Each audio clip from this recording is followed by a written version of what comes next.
And as I begin the second part of my khutbah, my dear brothers and sisters, I want to share with you another beautiful story.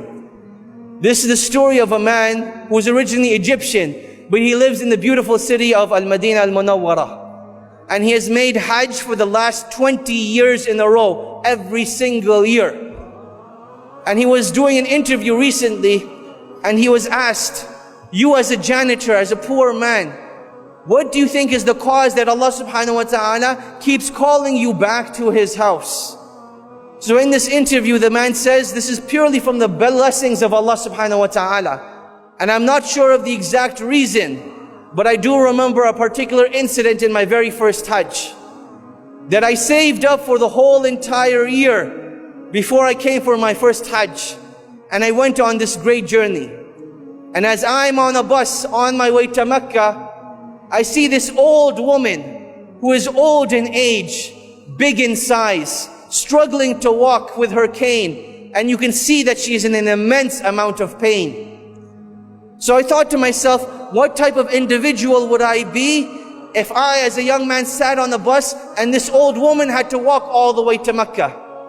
So while we were stuck in traffic, I got off the bus and I went to this woman and I said, oh my dear mother, I ask you by Allah that please take my seat and I will walk in your place instead. And this woman, she started to cry with tears, thanking Allah that Allah subhanahu wa ta'ala had sent someone that would take her on a bus rather than her having to walk. And as she was getting on the bus, she turns around to that man and she says, oh my dear son, I pray to Allah that Allah subhanahu wa ta'ala never prevents you from making Hajj again. And he says, Allah knows best, but I believe that was the cause that each and every single year, Allah subhanahu wa ta'ala sends someone knocking on my door that requests my help in going for Hajj. Or they request my company, or they say, I want to take you to Hajj for free. And each and every single year for the last 20 years, this is what has happened. My dear brothers and sisters, when we make dua to Allah subhanahu wa ta'ala, we need to remember that nothing is impossible for Allah subhanahu wa ta'ala.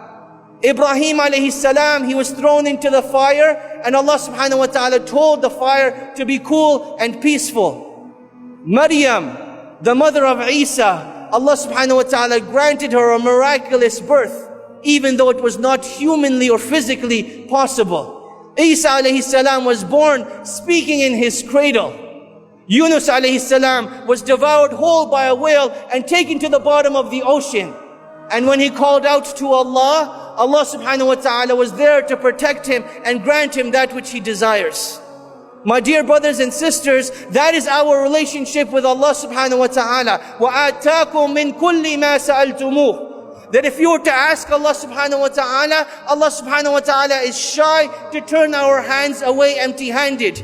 Rather, we are the ones that fall deficient. That Allah subhanahu wa ta'ala has given us this great blessing, yet we do not take advantage of it.